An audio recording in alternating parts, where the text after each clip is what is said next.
After a strong debut last month at Sonoma Raceway, McLaren Trophy America is back for a second race weekend, this time in the Lone Star State of Texas. Race 2 at Sonoma was wiped out by inclement weather, which sets up a triple header for North America's newest single-make championship right here at the home of the U.S. Grand Prix Circuit of the Americas. Hello, my name is Ryan Marine. Amanda Music is down in the pit lane. Lots of excitement here as we get ready to go for what is effectively the second leg of the Sonoma doubleheader season opener, which has been pushed here to Circuit of the Americas. Plenty of excitement in the first race for the championship, though, with John Dubets teaming with Andrew Chinisi to win overall in the first ever race in the series history. That was a little under a month ago. And they roll in here with a different driver lineup. That's one of the interesting challenges that lies in store. Some tweaks to driver lineups since then that has shuffled up the grid. It's a grid as well that, because of weather, was set by practice times in the second practice session at Sonoma. So it's a completely different track. In some cases, it was pro drivers that set the times in those practice sessions, not necessarily drivers that are starting these cars. And so we have, as a result, a very mixed up grid under cloudy skies here in the Lone Star State. It should be an exciting day of track activity and a good weekend as well, with two more races coming up and an enhanced grid for those future races, as new entries that were not on the grid at Sonoma will have to wait one day further to take part in this brand new championship. So much to look forward to. As mentioned, Andrew Chinisi, John Dubets, winners of the inaugural race, but that does have a reshuffled driver lineup, and Andre Solaro will slot in alongside JCD. Exciting talent from Costa Rica we'll have some time to talk about. We also have Joe Osborne as part of the driving grid here. We might have heard him recently commentating on the GT World Challenge Europe season opener at Paul Ricard, but he has been drafted aboard one of these cars in what was a late driver change for race 2 at Sonoma that has now carried over here to Circuit of the Americas, one of several stories that we'll be telling over the course of the day.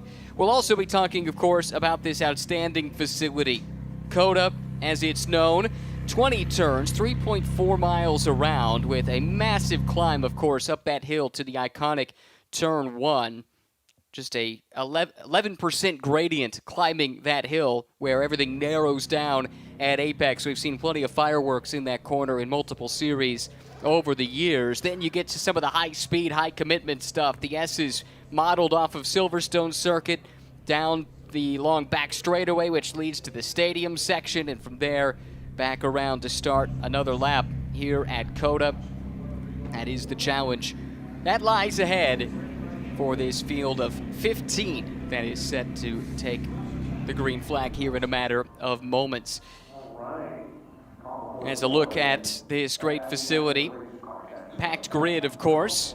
And speaking of the grid, we have a chance to hear from the aforementioned Joe Osborne, who's standing by now with our Amanda Busick.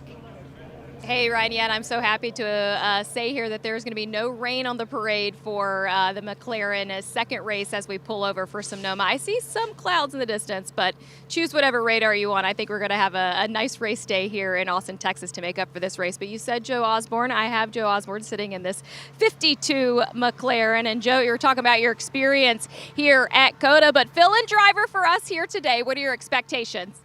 Yeah, obviously we're starting P14, so pretty near the back.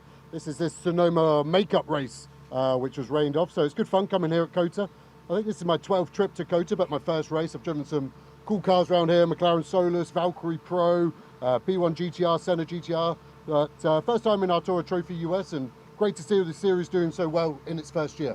Well, and Joe, as you talk about starting here on the back of the grid, that means moving forward will require passing opportunities at COTA. Where will you plot those overtakes?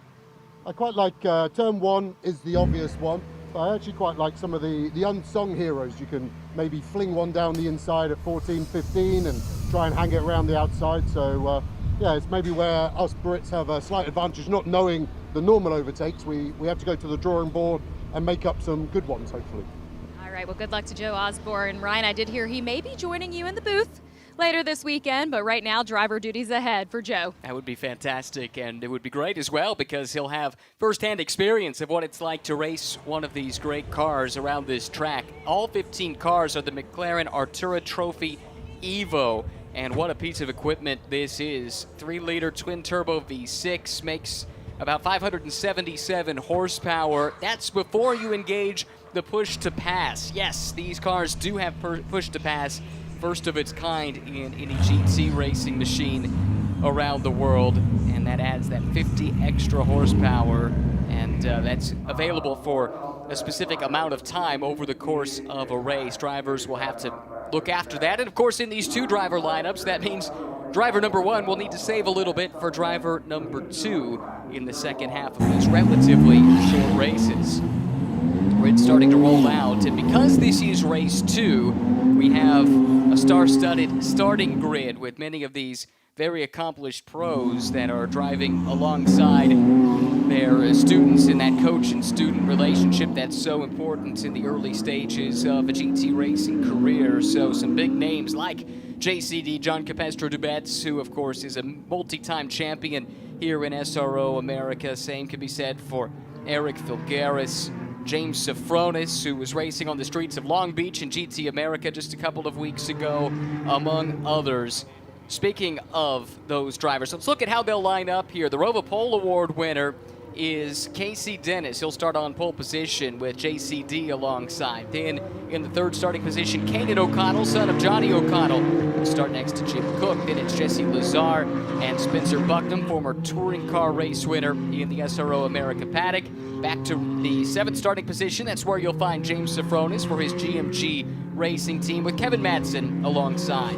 Tommy Pintos, former champion in the European version of this series, starts next to Andrew Davis. Then we have Eric Filgaris starting 11th, Colin Harrison for Tech Sport in 12th, Steven Sorbero, and the 52, that's going to be Joe Osborne starting that car, and out back will be Robbie Stockard starting in the 15th position. Now, as mentioned, a couple of changes to these lineups, most notably the fact that it is Joe Osborne jumping in place of Chris Likewise, who drove in race number 1 at Sonoma. When the inclement weather rolled in, they elected to make a change, and that of course then carries over here to Circuit of the Americas, as this is the makeup race for that one. Let's talk about our pole sitters in the 3 different classes. As you can see, RWE Motorsport, overall pole and pro class pole as well.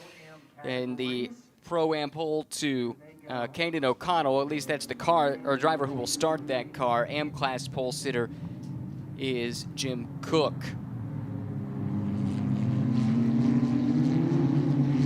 So much excitement ahead of this. Everyone had to sit and wait after the rain rolled in following the opening round at Sonoma. Conditions simply were not sound to go racing in a safe manner, and so everyone's had to sit, cool their heels a little bit, and wait for this opportunity to go racing once again. But it will be well worth it. 3 races, the end result here at Circuit of the Americas. 20 turns in length, 3.4 miles around. This track offers a little bit of everything with the elevation change, about 133 feet over the course of a single lap. Much of that is in that run up into turn number 1. Then you have the high-speed stuff and also tight, twisty sections around this track as well, which makes this one of the most challenging circuits in North America. The field is approaching the start line, which here at COTA is different than the finish line. It's a bit of a longer wait where you see the lights that Formula One uses. That's where Tom Hansing will wave the green flag to get the second race of the season underway, and Casey Dennis from pole position accelerates away. He'll consolidate that lead, but they fan out 3, 4, 5 wide further back, but it gets very tight at apex here. Everyone able to coexist, a couple of drivers going wide. We'll talk track limits as necessary throughout the course of the show, but through turns 1 and 2, the field safely navigates those corners here in the opening 30 seconds of race 2 of the season. Oh, big moment there for Dennis. He slips wide. That leaves him vulnerable perhaps to John Capestro Dubets, who's on the charge. Keep an eye on that white GMG machine, car number 4, with the former SRO America champion, just right there in the tire tracks of Casey Dennis. Picture perfect start though, everyone smoothly through the first sector, now into sector 2. This is where they get to stretch their legs a little bit. Oh, here's a move further back in the pack. Jesse Lazar up the inside. That's the Motorsports in Action entry. Able to pick up a position there. That might have been Kevin Madsen he was able to negotiate his way past. Good to see that MIA car doing well here in race 2 after some disappointment in race 1. Cost them a good result. JCD on the hunt. Dennis guards the inside, but JCD goes even further to the inside and grabs the lead of the race away, but Dennis will fight back here. He's got the inside heading into this right-hander. Oh, Dennis runs him wide. JCD now leaves himself vulnerable to Kanan O'Connell. O'Connell has to slot back in line, and everyone nose to tail again. They run in the same order, but boy, that was awfully close. And this is a great section of the racetrack to potentially go side by side. Lots of crossover opportunities through this section of the track. Capestre Dubets looking aggressive again. Apologies, that was Cook up into 3rd spot. As Kanan O'Connell has been dropped back, it appears, down to the 14th position. We'll have to follow up on that story. But coming around to complete lap number 1, and it is Casey Dennis for his own team, RWE Motorsport, that leads lap number 1 here at Circuit of the Americas. John Capestre Dubets 2nd. It is, in fact, O'Connell in 3rd. Having a little timing and scoring issue with the transponder on that car, but a strong start. Nope, now he's shown back down in 4th. So we'll do our best to sort through that. Cook does run in that 3rd spot in the primarily gray car, but the white number 43 now up into the 4th spot. That's Lazar, and one car goes sliding off track. A couple of cars taking evasive action through the S's. We have a penalty coming as well for car 5 of Cook. That is a start procedure violation, so that will have to get sorted out as well. That negates a really good start from Cook, who is super fast, and now we go full course yellow. That breaks off a number of fascinating battles here in the early going. Dennis from Capestre Dubets from Cook, who owes us a drive-through, and it's rain that was causing all the chaos there in the S's, and Sorbero for the Orlando Motorsports Services team has significant damage at the back of his machine. And look at that, teams have the rain tires up on the wall. I thought that seemed strange, all those drivers taking the straight line through the S's and cars slipping and sliding around, but we saw just a glimpse of it.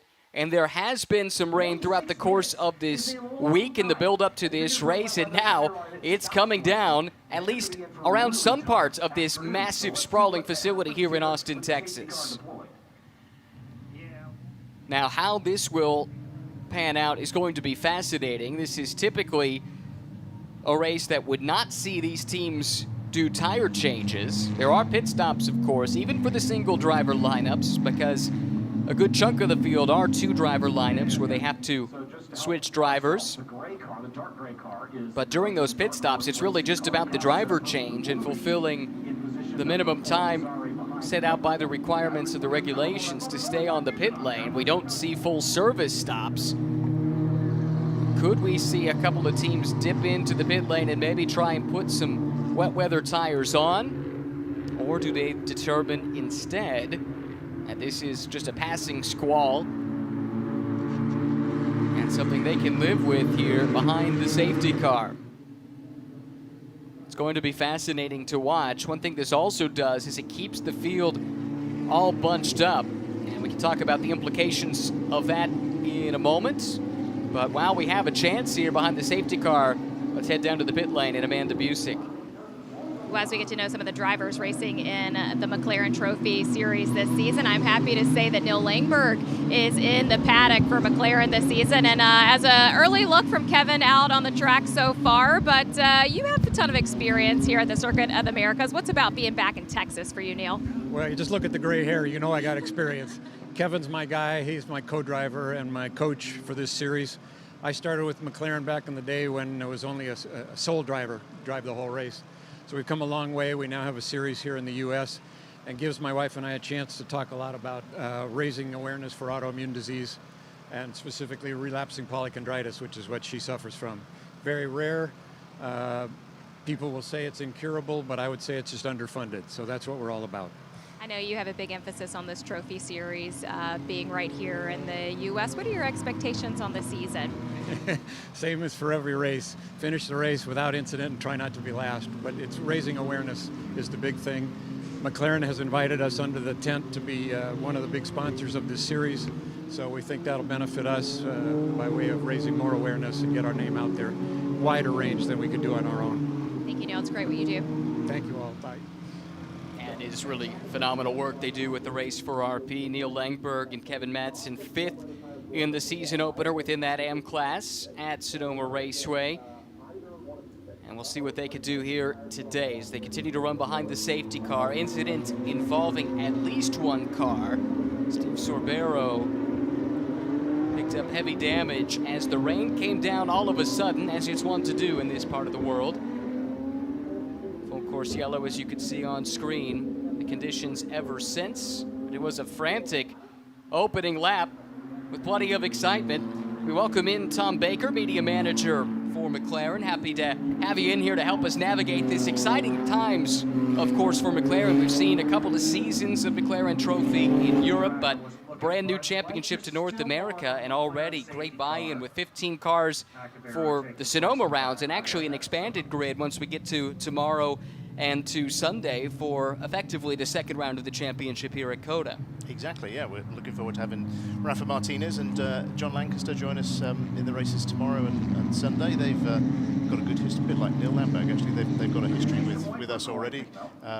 Rafa raced in the first season of McLaren Trophy Europe in a 570 and had raced at McLaren again last year in the European GT4 Series with John as well. So looking forward to having them back in the championship and seeing what they can do. But I'm really intrigued to see how this race is going to pan out. I was keeping an eye on Jeff Cook because he set a very quick time, the fastest lap of the race in race 1 in Sonoma, and yeah, I'm just intrigued to see how he's getting on. Well, so far so good. Running 3rd overall is Jeff, and leading in the M class. So great start to the race for the Dark Horse Racing driver. Shares the car with Dennis Teoman, and they open up the season with a 3rd in class.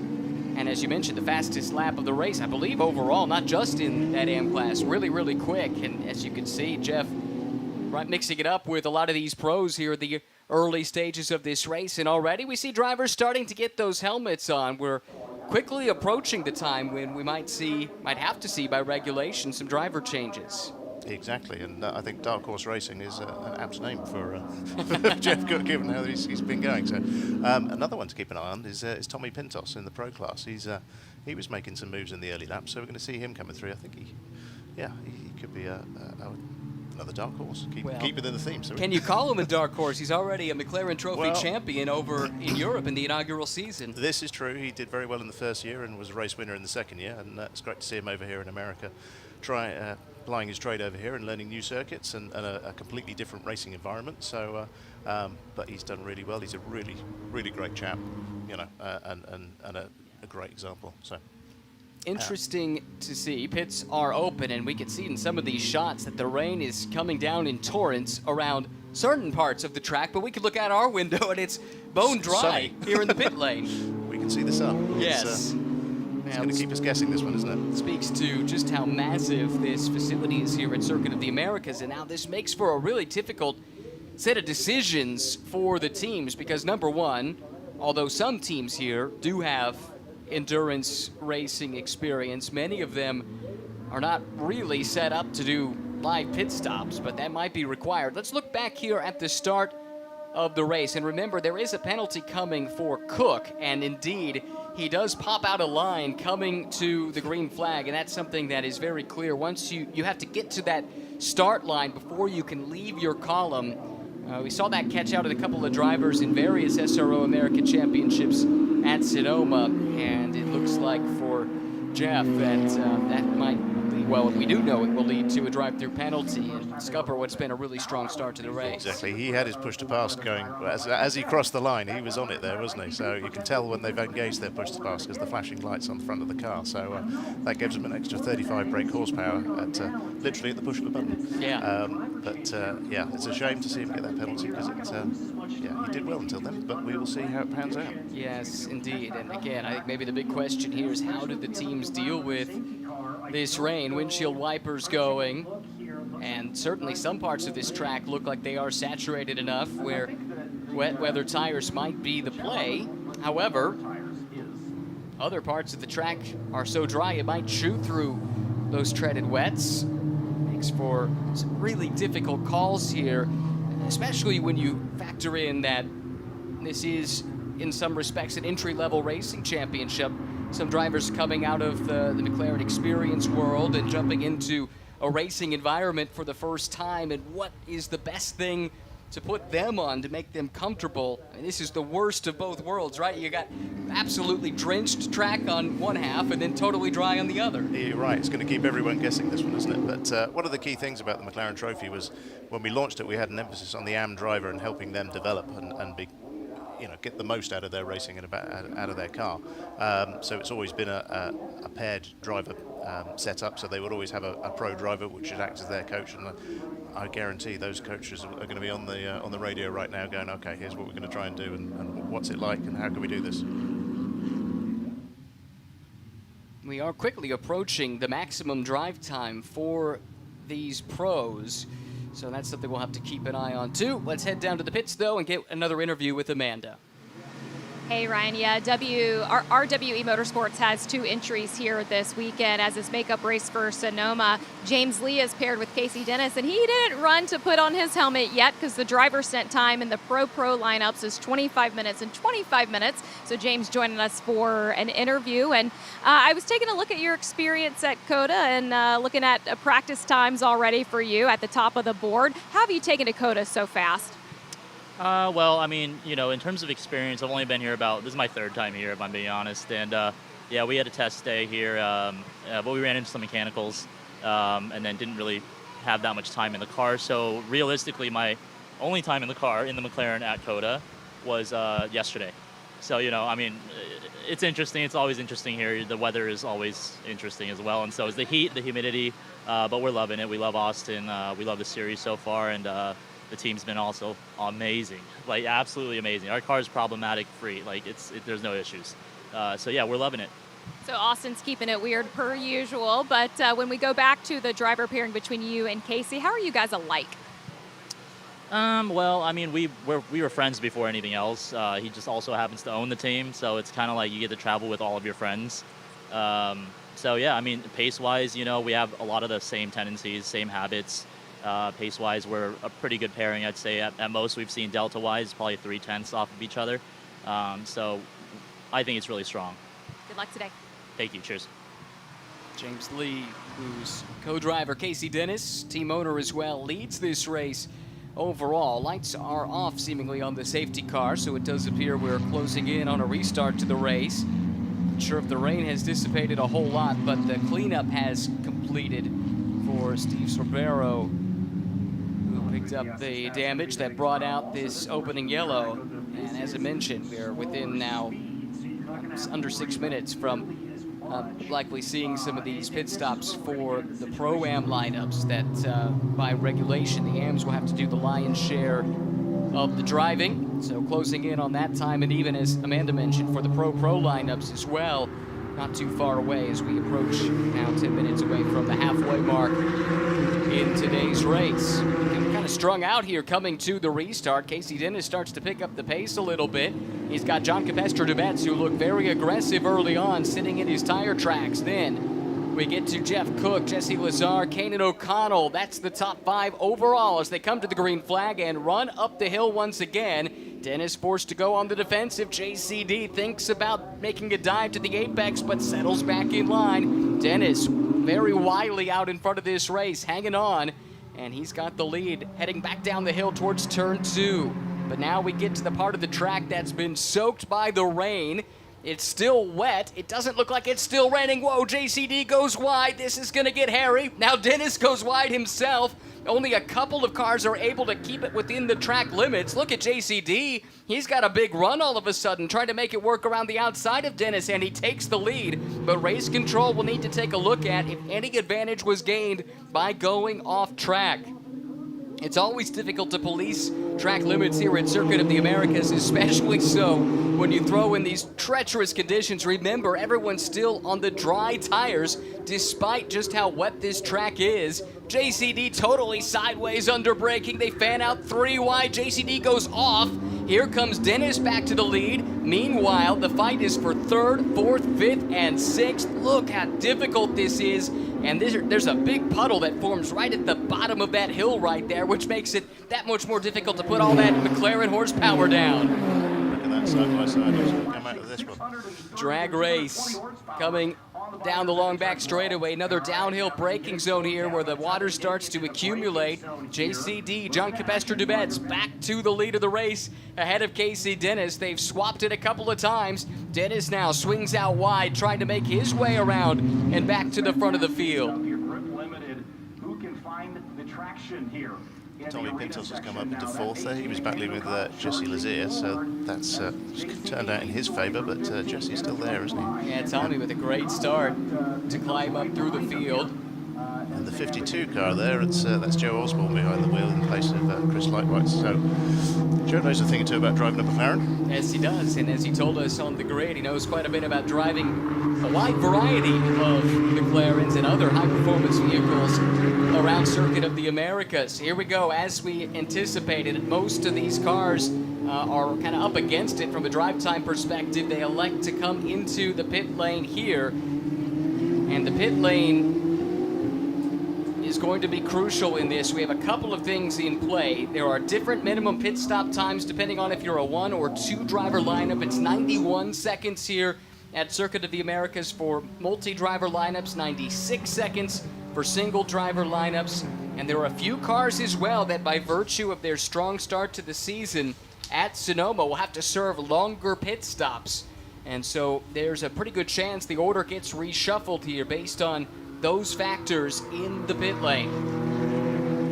Capestre-Dubets and Dennis, though, stay on track. Pintos now up into the 3rd spot. James Safronis has stayed out. He's up to 4th, has just turned a really fast lap, his best of the race.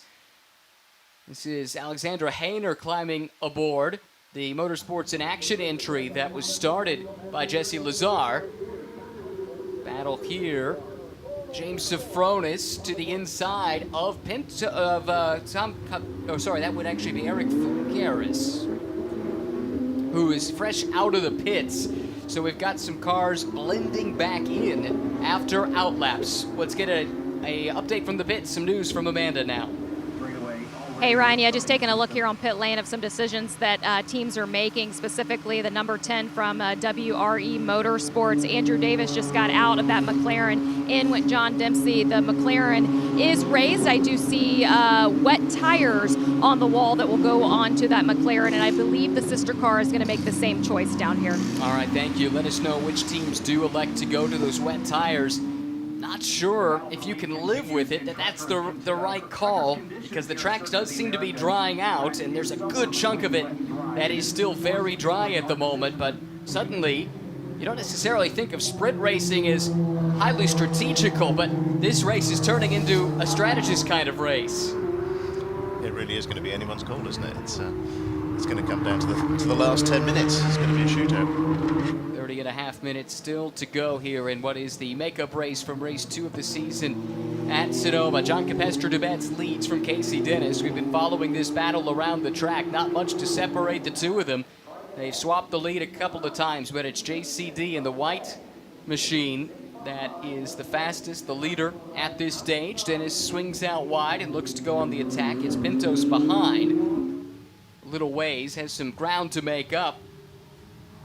Got 2.7 seconds adrift of the race leader. Here we do see some wet tires going on. This was the car that Cook started. They had a drive-through, is it not? No. 10. Apologies. That's the Andrew Davis, John Dempsey car. So that's the teammate to this red Casey Dennis-driven car. And they are electing to go to the wet weather tires. Interesting strategy call because, as noted, there's a section of the track right here that is still damp, but already you can see the spray has come down. It's not as wet as it once was. It's a bold move. We'll have to wait and see how it pans out. But talking of strategy, it was interesting watching Casey Dennis trunting down JCD there. What we got here? Well, let's see. Oh, this was fresh out of the pits. Yep. And around went Jason Guzman. Yeah. It was well recovered though. He kept it going. He sure did. Yeah, it was interesting watching Casey then and come down the start-finish straight, very close behind JCD, but he didn't use his push to pass. He was saving that, so you know they only get 300 seconds in this sort of circuit. It's dependent as well. So, but you've got to choose when you use it. You don't want to use it too soon. Bearing in mind you've got the rest of the race to run. Right. You have a second driver that might be a little grumpy with you Exactly. if you've used it all up before he gets the chance to hop in the car. That's something to keep in mind as well. And normally you have to think about that as far as the tires go to make sure that you've left the tires for your co-driver. This is going to be pretty tight here. Leaders now go around Guzman, who is fresh out of the pits. Much to separate these top two, and they're both in the pro class, so they can do the lap times that they are running, I think one more lap, and then it'll be really tight to try and sneak in a second before they reach their drive time maximum. Meanwhile, running solo, James Sofronis leads the AM class, but has yet to make a pit stop. Top four have not pitted. Same as well for the 7th place car of Robbie Stockert. Yeah, James had a good start to the season. He qualified on pole in the class at Sonoma and running well again here, so he's running 4th. Veteran, of course. Started on pole, finished 2nd in the season opener. Lost out a little bit in the pits as a single driver lineup.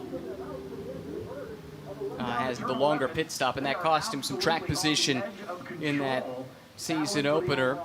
Meanwhile, in Pro-Am, I believe it's now Alexandra Hayner behind the wheel. Jesse Lazar started this car, the Canadian veteran. Turned it over to his teammate during that pit stop.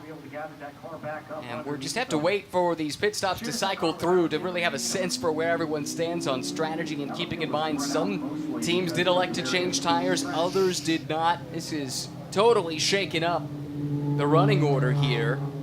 But again, waiting on the top 5 to make their first and only, they hope, pit stop of the race.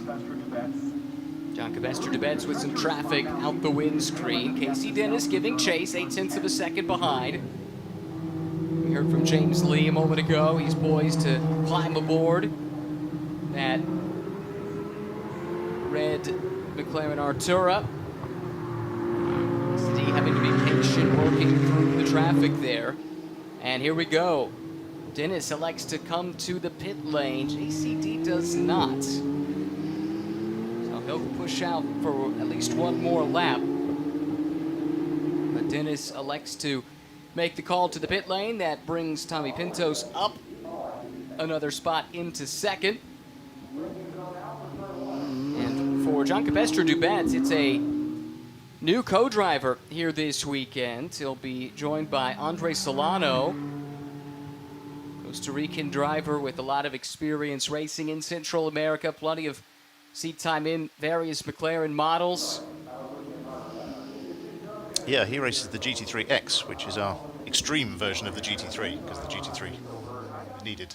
As good to say, needed some more adding. More so, amplification. But yeah, so he races that quite successfully in a championship in South America, and he's good friends with Casey King, who was also hoping to see them in the car later.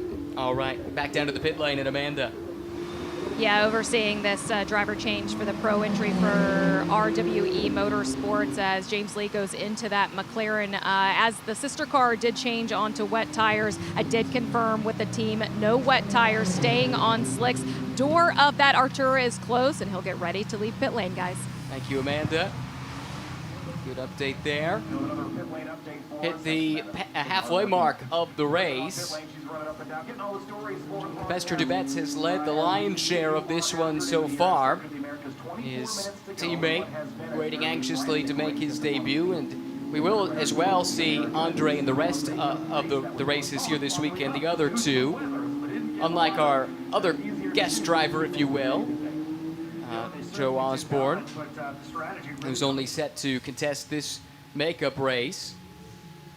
And then it will be back to Chris likewise, as planned for the rest of the weekend. James Lee trying to get up to speed as quickly as possible. In and out laps, especially in a battle this tight, that could be so crucial.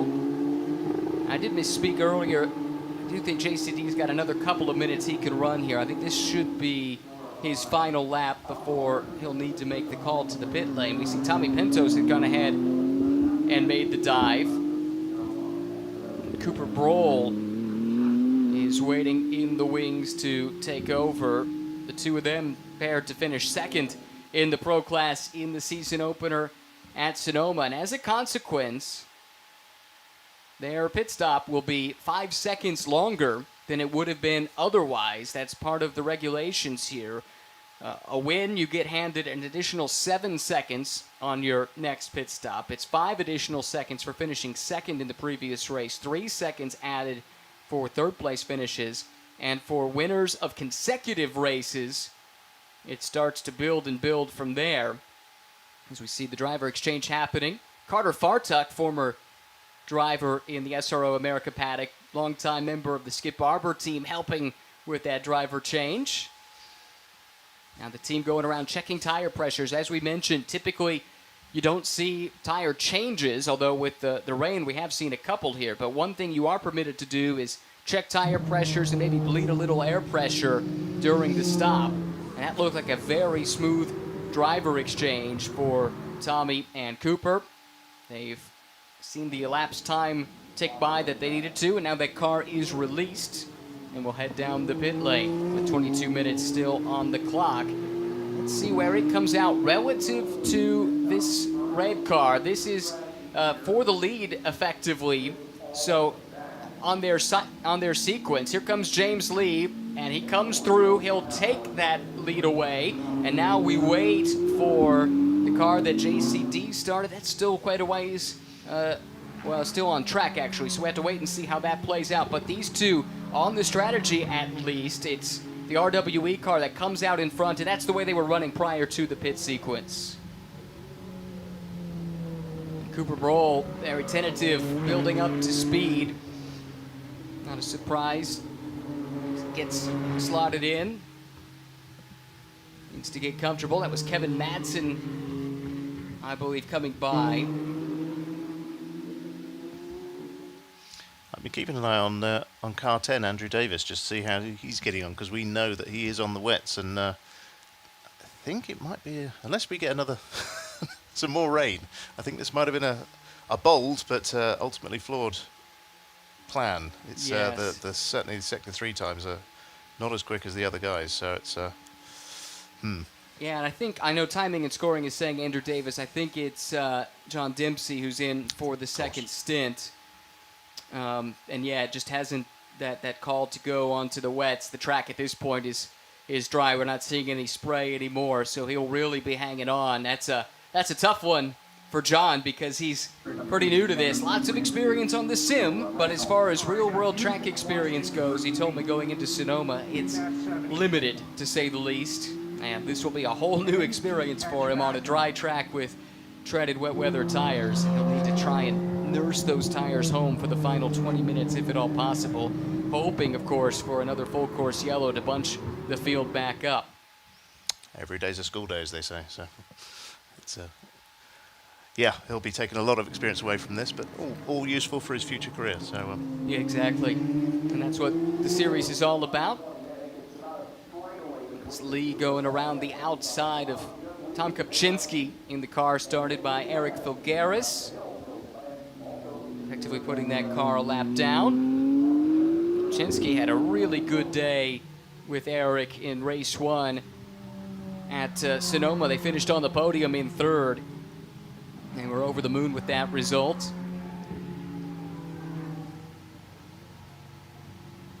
James Lee, though, picking up right where he left off. That car was super strong in the season opener, as was that team. And they had a little bit of home turf advantage racing on the West Coast. They know that Sonoma track extremely well, and they will have plenty of experience here at COTA too, but so do a lot of other teams. So it's nice to see that form from Sonoma carrying over. Right now, James is pushing, trying to run down the new leader. There is John Capestro-Dubats out of the car. Big smile on his face. He was having fun. I think it was Casey he was talking to there. Now this is shaping up to be the battle right here. James Lee chasing this car. Andre Solano freshly installed. And he's going to be fighting for the next 18 and a half minutes to try and hang on. But this is the fastest car on track right now. James Lee's last lap was at 2:12.407. That car's best lap of the race. The gap was 3.8 seconds last time we checked. And visually, it looks like that gap is starting to close. he's slowly creeping up on me, isn't he? He's fastest in, a little bit faster in Sector 2 by just a tenth of a second, but how long have we got left? 17 minutes. This could be a really interesting battle. Well, keep in mind, he's got the advantage of having been on track for a few laps. He's been able to get into his rhythm. Andre, who's new to the car, new to the championship, I don't know that he has any previous experience here at Circuit of the Americas. So he's got to jump in to the car that is leading overall and immediately find the pace with pressure in the form of James Lee immediately on the scene. It's a baptism of fire. It is. So far he's done pretty well. He's holding his own. So, but as they always say, catching is one thing, getting past is another. So, but that gap is now down to 2.6 seconds. So he has shaved, and he's another fastest lap at 2:11.2. So, yeah, he is eating into that lead. Yeah, James Lee overall best lap the last time by. No one has gone faster than the lap that James just did, 2:11.2. Compare that to a 2:12.6. So 1.4 seconds that James Lee found one lap to the next. At that pace, we're under 2 laps away from James Lee arriving on the scene. But then, to your point, Tom, he's got to find a way to make the pass. Exactly, but he was 1.1 seconds faster in that final sector, so that's where he's gaining the time. However, I will say, Andre is starting to find the pace himself. He was only 2/10 slower in Sector 1 than James was, so maybe he's starting to find that rhythm a little bit. Just does have some traffic looming out the windscreen that he's going to have to contend with here before it's all said and done. This is the run into a heavy braking zone here, kind of an awkward situation, but able to get around Bob Stockard there and put at least one lap car, albeit temporarily, between himself and James Lee, who goes out wide. Now that's something race control will be keeping an eye on. Track limits here at Circuit of the Americas, there's a couple of things that race control looks at. Turns 12, 19, and 20 are the corners that are watched for excessive use of track limits on corner exit, where you must stay in contact with the outermost white line to be within the rules. And then there's a couple of corners as well where shortcuts are being monitored. You get effectively 3 warnings, but on the 4th occurrence, a time penalty will be issued. Oh, this is really bad news here for Solano, who got his nose chopped off. That cost him dearly at apex of turn 20. Now that leaves him vulnerable to James Lee coming down the front straightaway. Lap traffic should yield, but the leaders, first and second in the race, coming through in the run up to turn number 1. Solano holds him off for the moment. Lee, though, sits there in his tire tracks, closer than he's ever been in this stint. He is there now, and he's got 15 minutes to try and figure out a way around the newcomer. Yeah, Andre knew he had to defend for his life there, so he had the push to pass going all down that straight just to try and eke out a bit of an advantage over James there, but he's managed to hold on for now. Solano, former Latin America Challenge Series champion. That's an junior open wheel series. Won that title back in 2009. Plenty of tin top experience, as you mentioned, racing McLaren machinery in his home country, and he's under duress here. That's a bold move to the inside. James Lee looked outside, crossed over inside, had the position momentarily, but Solano's able to take it back. Fantastic nip and tuck duel between these two for the lead in the race. Solano holding off Lee. GMG up against RWE, two really solid West Coast prep shops. Here comes Lee to the inside, rolls a ton of speed through the apex, and he keeps it within track limits. James Lee has driven to the lead of the race. He made it stick there, didn't he? Good move, straight up the inside. Backing up his race win in race 1 at Sonoma. This car had pole, fastest lap, and the race win. And right now has the fastest lap of this race. And the lead as well, with 13 and a half minutes still to go. Another car to keep an eye on. Kevin Madsen is flying. That is indeed Kevin, should be Kevin in the car. It's the leader in AM, and he needs to get a move on because he's got James Safrodis running second in the AM class. Colin Harrison, 5th overall, 3rd in the AM class. Here is Kevin Madsen. Neil Langberg, who we heard from earlier, got the start and set the table nicely. That safety car worked very well into their strategy of which driver starts race 1 and race 2. Kept the field nice and close, and now Kevin can use his speed to try and consolidate the advantage. But he's got some traffic to deal with here. Lapped cars forces him to go off the track, and again, this is one of those sections where race control will be looking if any advantage was gained by going off track. But on the other hand, was he forced there? That's another thing they'll have to keep in mind.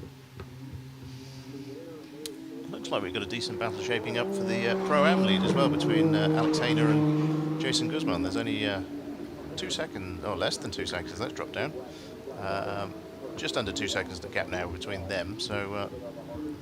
Report from Amanda. I guess Neil Langberg, even though we heard from him earlier, he's feeling under the weather, so it's been Kevin Madsen from the start. And because this is an AM class entry, both drivers are classified as AM, he can do that, just had to serve a longer pit stop. It's working very nicely for Kevin, who is an outstanding driver. Plenty of experience in lots of single make championships, GT3 as well. He and Neil finished 5th in the season opener. But this professional driver coach knows how to extract the pace out of these cars. And he a bit under the radar as far as his driver grading is concerned. That's allowed this pairing to run in the AM class. And right now, a very strong 3rd overall, as Madsen running solo, as Amanda reported here today. So here is Jason Guzman. Really interesting story. Jason, who's paired with Joe Osborne for this race, but we'll be back with Chris likewise for the remainder of the weekend. Grew up in Puerto Rico, now splits time between Puerto Rico and Knoxville, Tennessee, but has had a long and decorated career in the U.S. military, serving in the 160th Special Operations Aviation Regiment, better known as the Night Stalkers. Had a tremendous career in the military, subsequently left and helped to run the Flat Rock Motor Club that's recently opened in Tennessee. And now paired up with Chris likewise and fulfilling his passion, which is bringing new people into the field of motorsport, helping to coach them up and get them up to speed. Right now running in 2nd in the Pro-Am class. Really solid day. Chasing this car, Alexander Hayner currently driving. And has It's about a 5-second advantage, but Guzman is starting to close in a little bit. That could be a battle before this race is all said and done. Speaking of which, speaking of battles, here's the AM class leader. Kevin Madsen, as mentioned, driving solo. Turning in some remarkable lap times. Just did his best sector. Meanwhile, Andre Solano has gotten on his giddy up. He has run down James Lee. And Tom, he just went back to the point, although now Lee fights back to the outside and grabs the lead again. He's not giving up, is he? He's going for it. It's great to see. Solano trying to get back to the front of this, but wow, what a great duel this has turned into between these two. Lee ran down Solano after the pit stop sequence. Solano took him a couple of laps, but he's now in his rhythm, and he has caught James Lee. And the fight is on for the lead with some traffic looming out in front. Let's see how they handle this lap traffic here. Oh boy, Lee felt like he had to go, but he found his path blocked at the apex. That could give Solano a chance to get a run for the lead on the run up the hill. We'll keep an eye on the battle, but now let's head down to Amanda.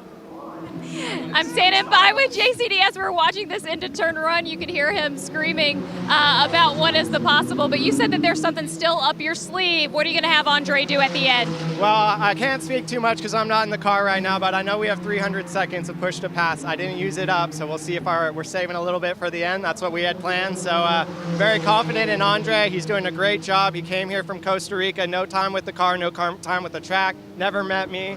Picked it up right off the gate, and he's making Casey King proud out here. We're out here to rap for Casey King while he's gone, so this one's for you, Kevin, and we're going to stay in the fight till the end and see what we can bring home. Appreciate it, Amanda. Great insight as well to the strategy regarding push to pass. John Capestro-Dubet saying, I didn't touch it in his stint, so that's left Andre now with, at least at the time he got in the car, 300 seconds to work with. Could make the difference in this race. He could. Assuming he's telling the truth and he's not playing mind games with the competition. Now that's an interesting point. And JCD is a clever guy, so you can't put it past him. But he's also typically pretty straightforward. Well, so we're going to take him at his word. But yeah, no, Andre's really, he's not giving up, is he? He's got the bit between the teeth there, and he wants it. It's good to see. I think this battle for Pro-Am, though, has petered off a bit. Alex Hayner has set her fastest lap, and the gap has grown to nearly 10 seconds there, so what was shaping up to be an easy battle has now stretched a bit. So okay. Yeah, she's got into a nice rhythm there. Yeah,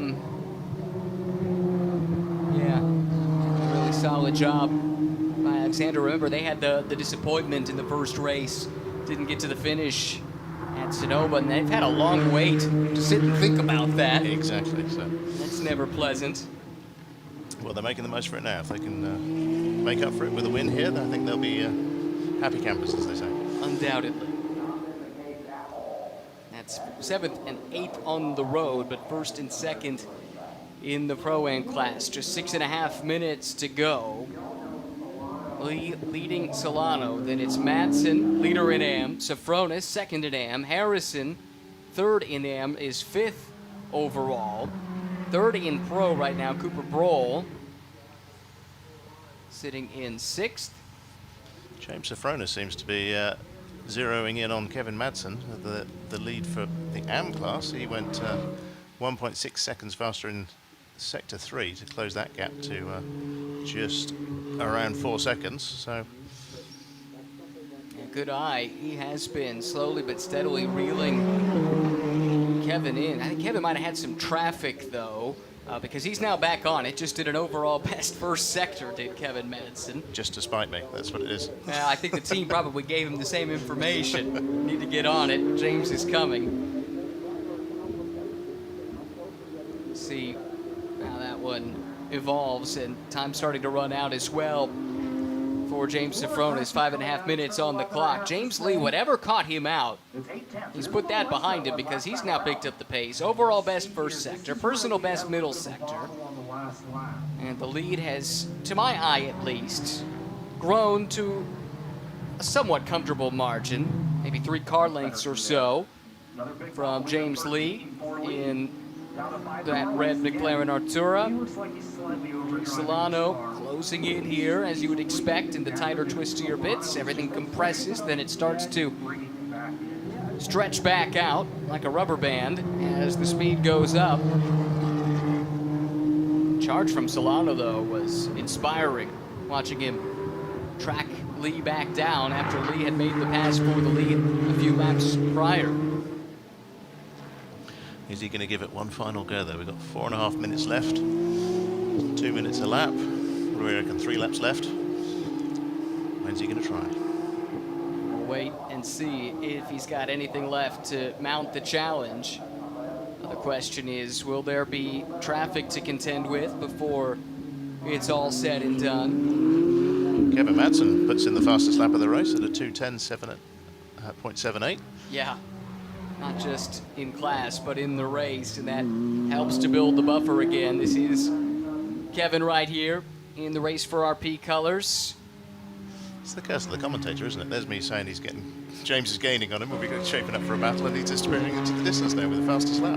You figured this commentary thing out pretty quickly. Already putting curses on people. Excellent. Then will talk to me in the paddock later. Welcome to my world.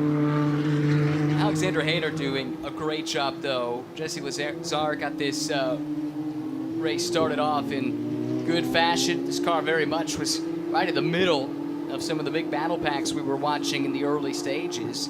Able to negotiate all the rain that came suddenly on the opening lap.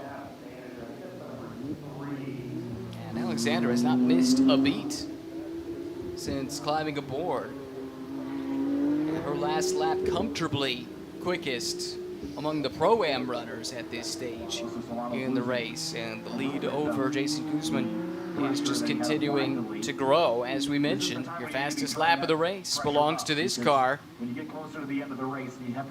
Kevin Madsen, who's still pushing. He just did his best middle sector. Meantime, back to the front of the field, and James Lee trying to keep the RWE Motorsport car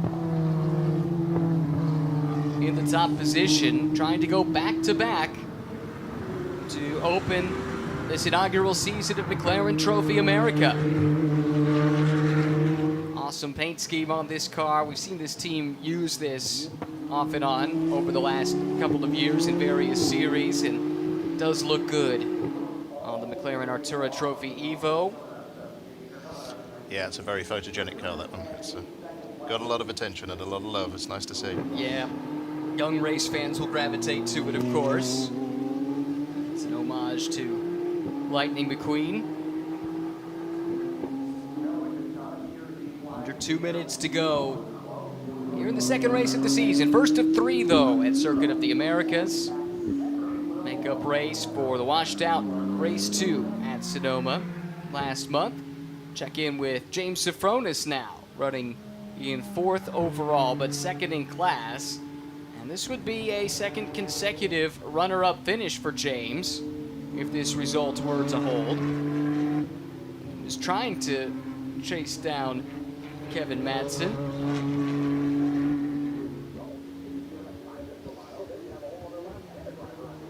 James brings so much experience to the table. 4 championships in the SRO America paddock on his resume, going back to the 2017 and 2018 seasons where he doubled up, winning some of those titles.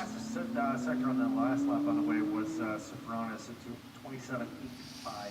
But not quite able to match the pace of Madsen, who appears to have the M-Class on lockdown. However, still need to just ensure everything is on the up and up, as that car initially was scheduled to have 2 drivers, but as mentioned, Madsen driving solo after Neil Langberg just wasn't feeling quite up to it here today. We hope he has a speedy recovery and can take part in the 2 remaining races here this weekend. We'll see the white flag next time by, but this is actually going to be fairly close on time. Locked down to just 13 seconds. Remember, the finish line is further toward turn 20 here, and there will be, I think, just a couple ticks of the clock left. So Yeah, this should be the final lap. It is indeed, but only by about 2 seconds. So if Solano hadn't been pushing James so hard, James might have been able to back it off a little bit and not have to do this final lap. This is where he uses all of his push to pass for the entire lap. Might as well. We'll see if Solano's got anything left. Mounted one challenge and very briefly did retake the lead at Apex, but couldn't quite maintain the speed all the way through corner exit that allowed James Lee to come back around. They do have a little traffic to deal with. That's Tom Kupczynski running in the 5th place in Pro-Am, who allows the leaders to come through, and really this played out nicely for Lee. Solano was caught out. Tough place to catch traffic there in the S's. They're still going for it though, aren't they? There's one, both setting quick laps in the last lap. James Lee setting the fastest lap on a 2:10.8, and Andre was only a 10th behind, so. Yeah. Not much between the two. That sets up for a fascinating remainder of the weekend. Exactly.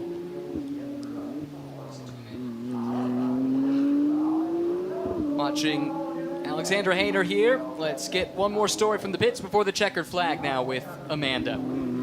Yeah, and another person watching along on Alexander Hayner today, and I made sure to verify this was okay to report on air, but our very own Justin Rothberg down there. It is safe to say that they are boyfriend and girlfriend. They did meet last year at Road America, but I was talking to Justin just about the experience of watching along. He said, this is worse than driving in my own race. So cheering along his girlfriend to the first win here, hopefully, in race number 2 in McLaren Trophy. Thanks, Amanda. But at the front of the field, it's all about RWE Motorsport. James Lee, Casey Dennis, staying perfect on the season. Just one corner to go for James Lee. And he makes that left-hand bend. Coming to the stripe, the checker flag awaits. Car 74, James Lee and Casey Dennis win race 2 of the season. Race 1 at Circuit of the Americas. Andre Solano comes up 2 seconds shy in his drive for the victory. The winner in the AM class, Kevin Madsen, driving solo here today. Congratulations to him. James Safronis finishes in 2nd. We wait for Colin Harrison now, who runs 3rd in AM and is just a few seconds away from coming around turn 20 to take the checkered flag as well. Top 4 have already seen that checkered flag fly, with Lee and Dennis, along with Safronis, locked in as race winners. Madsen, locked in as race winners. Now we wait. Alexandra Hayner. Close quarters racing as Guzman is fighting with George Lawrence. I believe those cars are on the same lap, but it's still nip and tuck. Here comes Hayner coming around the final corner. What a drive. Jesse Lazar, Alexandra Hayner. Motorsports in action take the checkered flag in the Pro-Am class in race 2 of the season. Congratulations to them. Perfectly executed race. And what was not a straightforward affair, let's remember. Rain came right at the opening sequence of this 50-minute race. A brief squall that dampened about half the track led to a full course yellow. A couple of teams elected to go to rain tires, which proved to be the wrong choice as the track quickly dried out following the safety car period. And then the wet tires simply were not the right tool for the job. But those that survived, those that played their cards right, came to the front. And ultimately, James Lee, Casey Dennis had just too much pace today. They stay perfect and unbeaten on the season, backing up their strong showing in race 1 at Sonoma with victory at Circuit of the Americas. But a strong debut for Andre Solano, GMG Racing. They come home 2nd. That's a pairing to keep an eye on, though, especially as the success penalty starts to add up for this car. That's consecutive wins. And that is a penalty that comes with that. It'll be a 10-second longer pit stop in the 3rd race of the year tomorrow, because because of the consecutive wins in class. And so that will certainly have the potential to shuffle things up.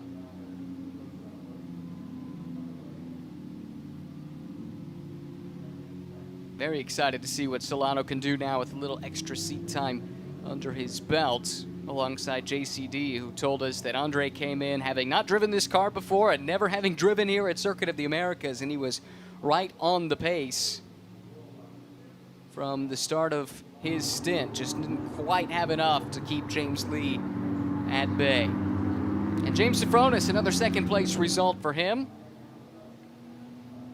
A couple of second places for the team that he runs as well. GMG with the sister car, as mentioned, of Solano and John Capestro to Betts, coming home second in the Pro class. James Sifronis second in the AM class. They'll try and do one better tomorrow. Fastest laps in the respective classes, by the way. James Lee quickest in Pro at a 2:10.8. Kevin Madsen marginally quicker and had the fastest overall lap of the race at a 2:10.7. And Jesse Lazar, I believe, but it could have been Alexandra. Not sure who set the time, but a 2:13.7. That was the fastest in Pro-Am. There's the celebration. Casey Dennis, team owner, co-driver, he's there. Celebrate with James Lee, who mentioned earlier, it's like traveling around the country with your friend. These two have driven under the same tent for quite a few years now. And a great start to their 2025 campaign with a couple of wins, but they will have to overcome that success penalty, a 10-second longer pit stop coming their way in race number 3. Should they win that, 3 consecutive wins is a 15-second penalty, and it continues to add from there. Let's hear from them now, though, with our Amanda Busick.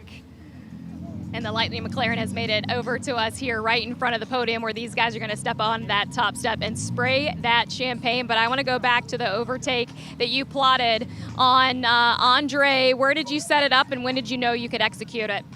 To be honest, I was just kind of following him, kind of watching his moves and trying to see where, if anywhere, I can gain time on him, where I am faster than him pace-wise. Then I got confirmation from my crew chief that I do have pace on him, so I just kind of took that, put it in the back of my mind, and just waited for him to slow up a little bit, whether it be tire degradation, heat, tired driver, something like that. Either way, just kind of plotted, waited, and then executed.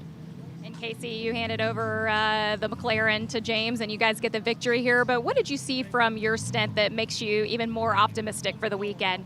Oh, I mean, I think the best part was just dealing with that weather, which was a surprise to everybody, and trying to decide whether we stay on wets or stay on dries or go to wets. Ultimately, obviously it stayed dry. Texas is a weird place. It's just, up, down, left, right. So fortunately we made the right call, and we brought it home and had a good car all the way through. So huge thanks to all the McLaren guys. James drove a phenomenal race, so it's been great. So it's been a good weekend. We're going to keep it going.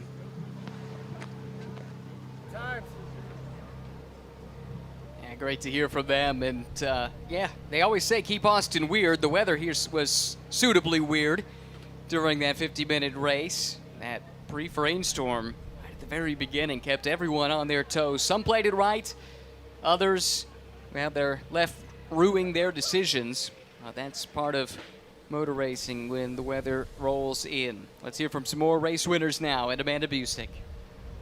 Jesse, I was just talking to Casey in his class, and you guys were on track when the rain started. What was your experience out there in this McLaren? Honestly, thanks for the Pirellis and McLaren giving us a good car to handle those conditions. But when we went green after the full course yellow, half the track was full wet. Some competitors even went as far as putting rains on. So it was dicey out there, but we all gave each other room and we got through it. And then obviously the track dried and it went back to normal, but it was a lot of fun. Well, Alex, it was a transmission issue in Sonoma that took you out of competition, and now you get to step on the top step of that podium right there. How satisfying is it to bounce back from that? It's nice. It was such a bummer the first time, but, things are meant to happen, and maybe COTA was like our lucky charm. So, but yeah, it was a fun race. Good team, good car. Yeah. Congratulations. Thank you. A big bounce back, as Amanda chronicled for them. They were dead stick in the hairpin at Sonoma in race 1. Didn't get to race 2, of course. It got washed out, so a lot of time to sit and think about the misfortune that struck there in the opening round of the championship, but they bounce back in a big way. And if this track is indeed their lucky talisman, well, good news for them because they get 2 more races here still this weekend. Triple header as it's become due to that washout in Sonoma. Podium there about to get very, very busy, celebrating the first race of what should be a fantastic weekend of racing at Circuit of the Americas. With so much track activity, massive paddock full of race cars here that have assembled. Multiple championships, of course, under the SRO America umbrella, and the newest, McLaren Trophy America. Putting on a nice show today with good class battles throughout the 15-car field. Heard from James Lee and Casey Dennis. Heard from our Pro-Am winners as well. Now a chance to hear from our Am winner, which turns out to be, I believe, James Safronis, Amanda. Yeah, I think he was a little bit surprised about that as well, Ryan. When did you find out that you were the winner here in Am? Last lap, Tate, the team manager, told me that the car in front for position may have a penalty for driver length, so forth. And I was like, well, you know, it makes a difference, obviously, because you want to participate with the appropriate drivers. But, I mean, he was obviously fast. We were kind of matching each other time. I made a mistake, but more importantly, the GMG guys put together a great car. I mean, driving solo at my age, you got to work. I only had the AC on setting 2, and I was like, maybe I should go to 4. But I was like, no, let's just push, see what I could do. Anything can happen. And, you know, push to pass was great. I had some left over, which was probably a mistake because of the long yellow. Managing it early, but the guys were going crazy on the start, and I knew that would happen. So I'm like, just go for it, and I'll pick my spots after the driver changes.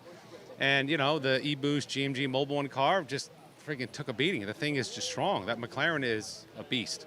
So a lot of fun, 1 of 3. So, yeah, I'll drink a lot of cold water and get some rest tonight. Congratulations to James Safronis. And Ryan, I will tell you that as I was walking over to the podium, I did see Neil Langberg still sitting with his team and had a fan on the back of his neck. So it is hot out here in Texas. It is boiling up now that the sun is out. So we look forward to seeing Neil back in action tomorrow. Yeah, we'll have to get to the bottom of exactly what the transgression was for that team. Kevin Madsen won on the road, but as we talked about, the car was supposed to be a 2-driver lineup. Of course, with Neil not feeling well, that's not the way it played out, and there are a couple of different things that could have gone wrong. We'll try and get to the bottom of that in just a moment. These are the provisional race results, though, with James Lee and Casey Dennis going back-to-back to kick off the season in the Pro class. Andre Solano, John Capestre-Dubet, 2nd overall, 2nd in Pro. Tommy Pintos and Cooper Broll, 5th overall, but they do stand on the podium in Pro. James Safronis elevated to the win in his Am class. Then it's Colin Harrison sitting in 2nd, 3rd, all the way down in 10th overall. But a good result for the dad and lad pairing of Bob and Robbie Stockard. Congratulations to the Hooper Street Racing team for that good result. Then in Pro-Am, great to hear from Alexandra Hayner and Jesse Lazar. Good bounce back for them to come away with the win. Jason Guzman and the super sub, Joe Osborne, sliding in for Chris likewise for this particular race. And they get a good, strong result out of it.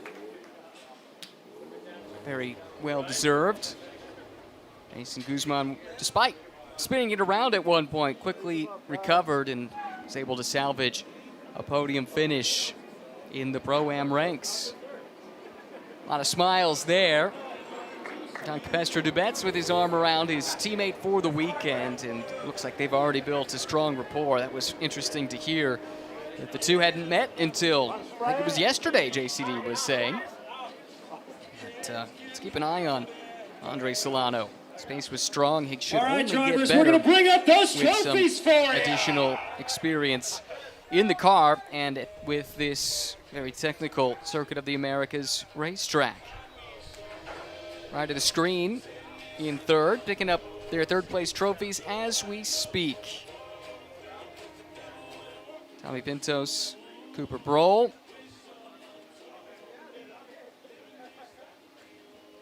There's the second place trophy presentation to John Covestre Dubets and Andre Solano.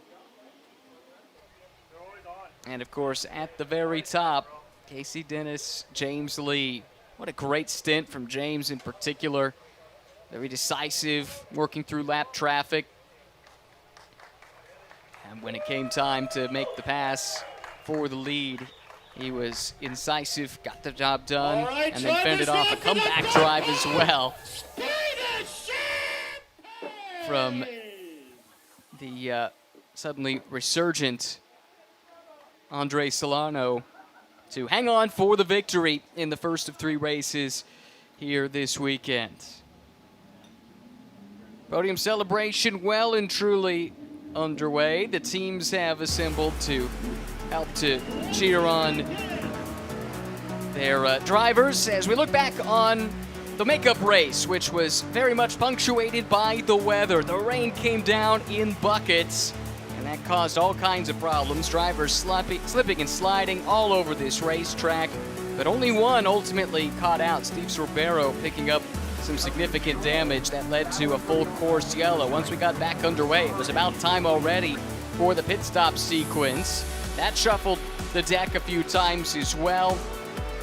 Great work in the pits by the GMG team to keep both of their cars in contention ultimately. James Safronis was able to pick up a win in class. James Lee, this was a crucial moment here. He was in his rhythm already. Andre Solano, fresh out of the pits, not quite there. This was the move up the hill to turn 1 to the inside. Solano fought back and actually took the lead back momentarily, but it was short-lived because a couple of corners later, another dive to the apex, and this time it was a bit more neat and tidy. Lee took the lead.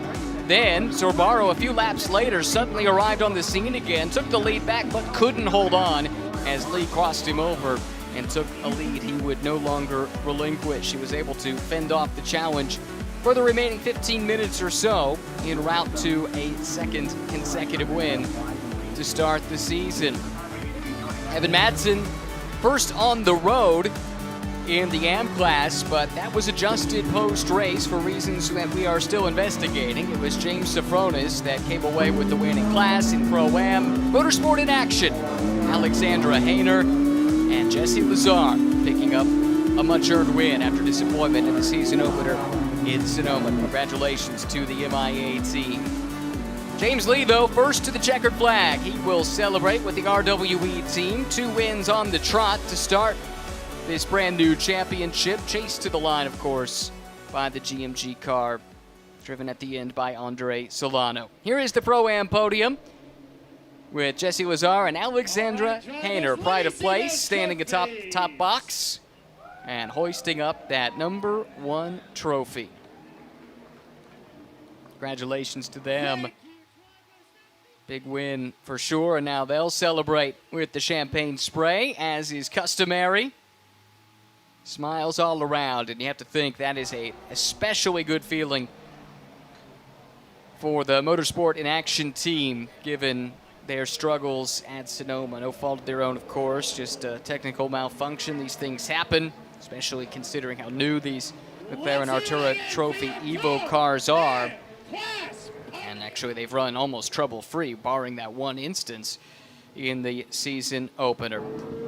That's a look at the first race of this weekend. 2 more still to come for McLaren Trophy America. We'll see you for race 2 on Saturday.